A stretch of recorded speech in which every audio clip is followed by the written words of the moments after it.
Coraje, fuerza, destreza, velocidad.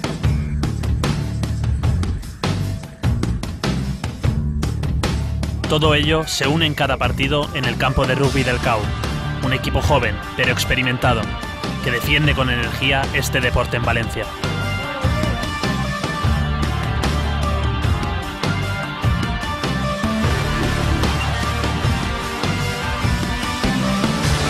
Tras una buena y dura temporada, este sábado se enfrentaron al Barça.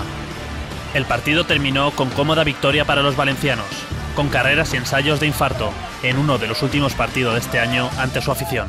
Estamos en el playoff, pero en la liga regular hemos quedado quintos.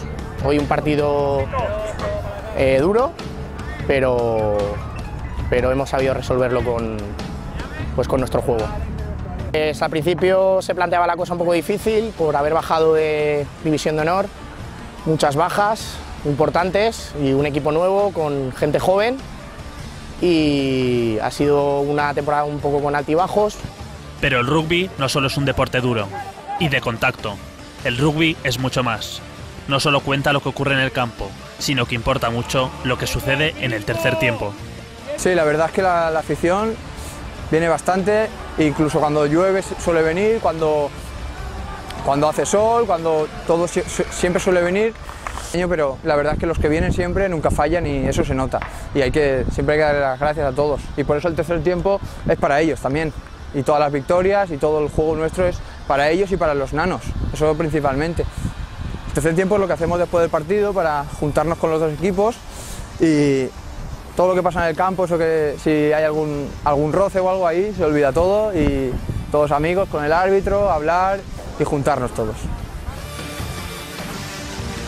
Termina la temporada del CAU, pero crecen las ganas en la afición de seguir disfrutando de estos intensos y trepidantes encuentros, que se disputan cada semana en el antiguo cauce del río en Valencia.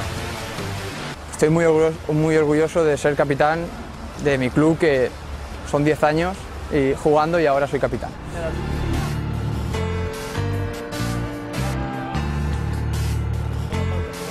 Los que todavía desconocen el rugby deberían empezar a acercarse a él, y mejor si es de la mano de victorias como esta.